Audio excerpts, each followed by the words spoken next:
One night a woman fell from a boat into the ocean. No one saw her fall. The waves were rough. Soon she grew tight. Then something bumped against her. A shark, she thought. Oh no.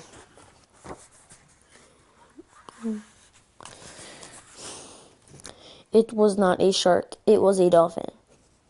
Grintily, it pushed her towards the shore. Shallow water. At last, she glared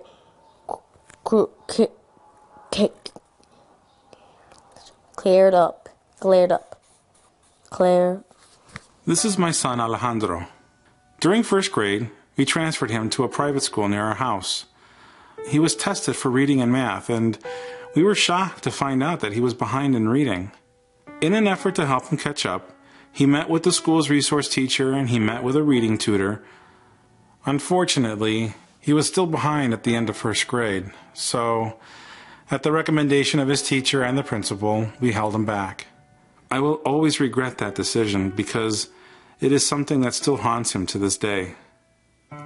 Halfway through second grade, it was my mother who suggested to us that we have him tested for dyslexia. We did, and the results came back that he was indeed dyslexic. We went to his school and told the principal and his teacher that he had been diagnosed and that he was going to need accommodations, and the school was actually really good about that. At the same meeting, I remember asking the principal about the best way of telling Alda that he was dyslexic.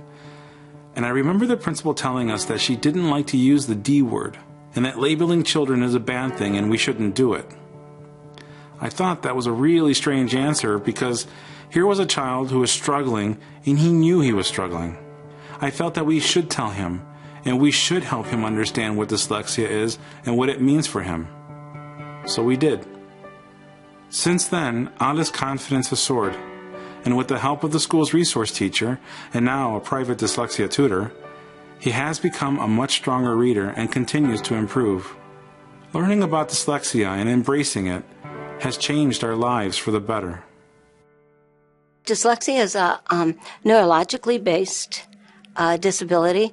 It affects the ability of the child to, or the person to acquire written language. It's very hereditary, and it's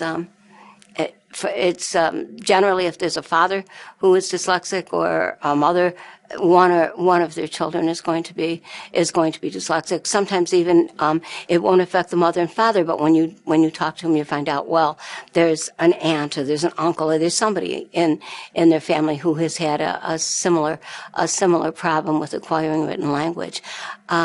It can be unexpected in that the child appears to be very bright, which dyslexic children are very bright. And in many cases, the high cognitive ability can almost work against them. They're compensating so much, and people don't realize that they're really struggling. And so they may go on and perhaps do average work, but maybe they were meant to do more than that. Maybe they were meant to do above average work. And they were meant to be super, super successful students, and they never got their chance because the right tools were not there to find out what was really going on with them. Before Kendall was diagnosed with dyslexia, she was frustrated. I was frustrated. It was very difficult. I assumed she was being stubborn. It was very hard on her when it came time to read because the teachers kept telling me, you need to spend more time with her. And I felt like we were adequately spending the time she needed to learn how to read. She just couldn't pronounce the words, follow the story. She didn't know how to read.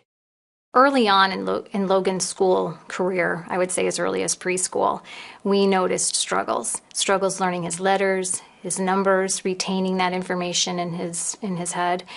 When we would talk to the teachers, almost always we would hear that he's not reading at grade level, that he's struggling with his spelling. We would also get some reports about behavior issues because he was struggling, and sometimes he would just give up, and then when there's nothing to do in the classroom because you don't understand what you're reading, a second grader, a third grader can become a behavior problem. Jessica was in third grade when we kind of hit a wall here at home with homework. She had been fine up until then, and then it came to a point where she would just get frustrated almost immediately. She would spend hours just doing simple things that were sent home, and there were a lot of tears, a lot of late nights, a lot of fits. We slowly started to see her self-confidence just tank. I mean, it just went down and down and down. She started to feel really stupid and didn't want to go to school, and it was a hard time. I noticed that Lauren was having difficulties between kindergarten and first grade. Actually, in kindergarten, her teacher approached us toward the end of the school year and said, I think that Lauren needs some extra help with reading. She's not grasping some of the concepts. She had difficulty decoding words. She would recognize a word and then not be able to say it again 10 seconds later. And that was when I noticed that there were some issues. Before Cole was diagnosed with dyslexia, doing homework was a very stressful time of the day, both for us and for him. Part of it's because, we didn't know what his troubles were. We didn't understand it. I had heard from his teachers that, he was being lazy, not wanting to do his work, so that's what I thought it was. And in reality, he wasn't grasping it. So it was frustrating for both of us as a parent. I thought he could do better, and because I was listening to them telling me he was lazy. So it was just very frustrating. And I remember him crying, and then I would cry, and then it became horrible. So it was not a good time at all for us. First grade was much like kindergarten, with coloring and playing with the toys and all that. And I remember sitting at the table in the classroom, that's the way the teacher had everything set up. And we can play with the toys and stuff, but you had to finish your homework assignment, usually the classroom assignment. And I'm sitting here trying to figure out, well, I don't get it. I don't understand it. I'm looking at these words because at that particular time I didn't know how to read. Now, I don't know if you're supposed to know how to read in the first grade.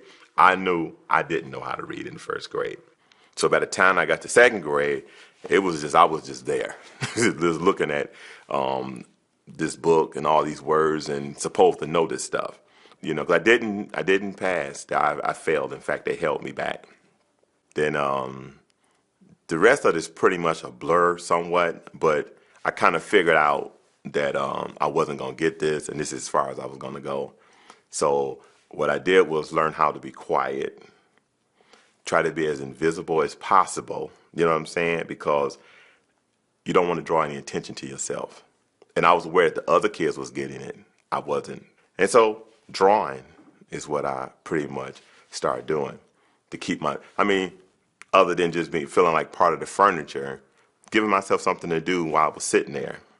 I knew there was a problem, but it seemed like nobody around me seemed to respond to it, My mother was trying to be supportive of my circumstances because she knew something wasn't quite right. And I do remember her buying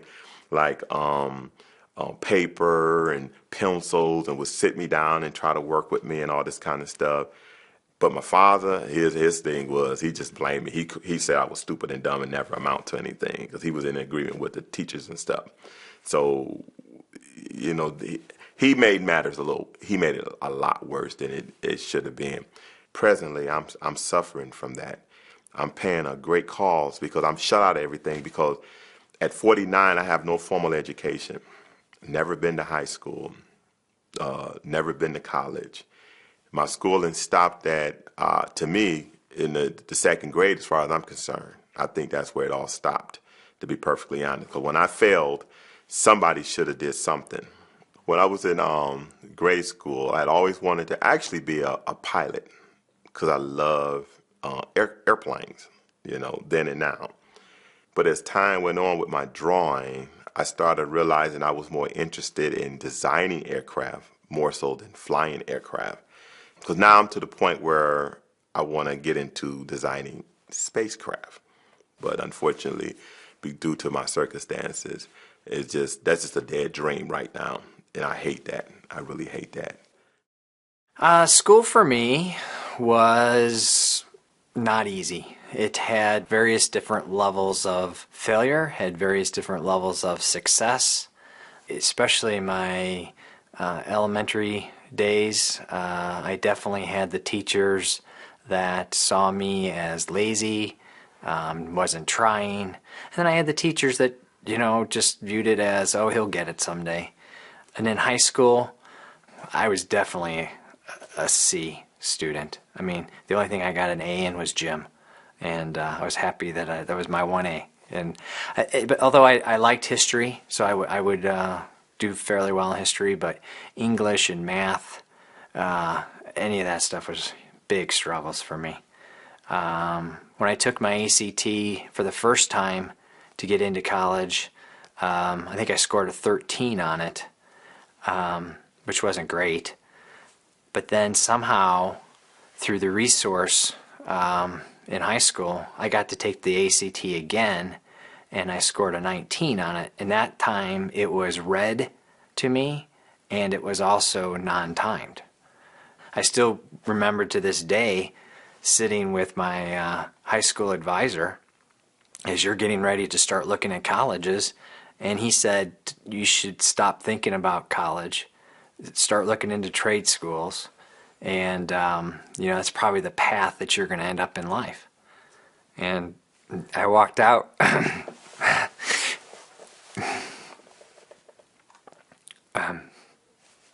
I walked out of that situation feeling, okay, you can accept that, or you can change it. And the way you're going to change it is by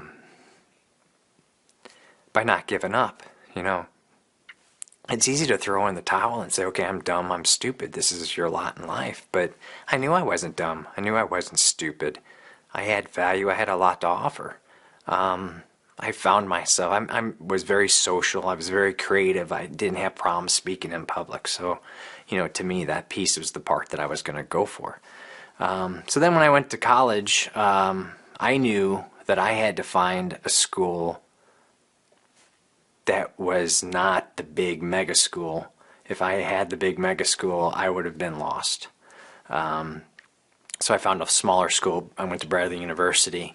The classroom sizes were smaller. It was only about 4,000 students on campus. The teachers were actually, the classes were actually taught by the professors versus a TA. Average class size was 25 to 30 kids. So it was almost like going to high school, but you had more independence. I mean, I knew my professors, and I would go to my professors, and they would work with me. So that, to me, was huge.